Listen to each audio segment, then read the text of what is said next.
All right, thank you, Jen. The fiscal cliff deadline fast approaching, but by the looks of things in Washington, you wouldn't know it. Lawmakers are heading home for Christmas without a deal to stop the automatic tax hikes and spending cuts set to kick in January 1st. The House did not even vote on the Republican House Speaker John Boehner's proposed Plan B because it didn't win enough Republican support. Boehner's bill would have extended the Bush-era tax rates for households making up to $1 million a year. He pushed it after rejecting an offer from the president that put the threshold at $400,000. Unless the president and Congress take action, tax rates will go up on every American taxpayer, and devastating defense cuts will go into effect in 10 days. We knew the so-called Plan B was no plan at all.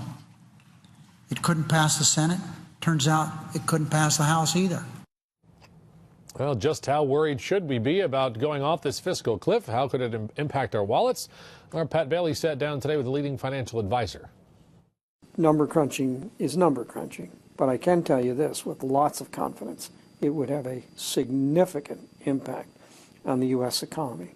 Hugh Johnson says that is the end result of having the fiscal cliff hit with no deal. He says at the very least the U.S. economy needs a compromise. Even if you don't raise taxes quite as much as the fiscal cliff requires, you reach a deal.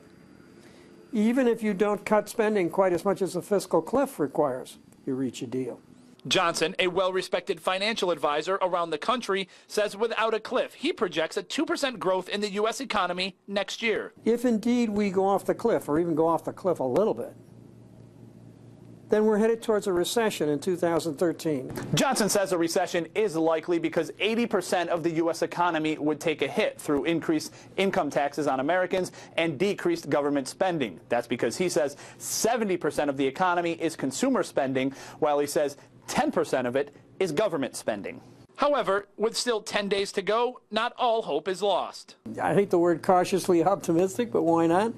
Or hopeful that a transaction will be done. But you know, I've got a congenital defect, and it's optimism. In Albany, Pat Bailey, CBS 6 News.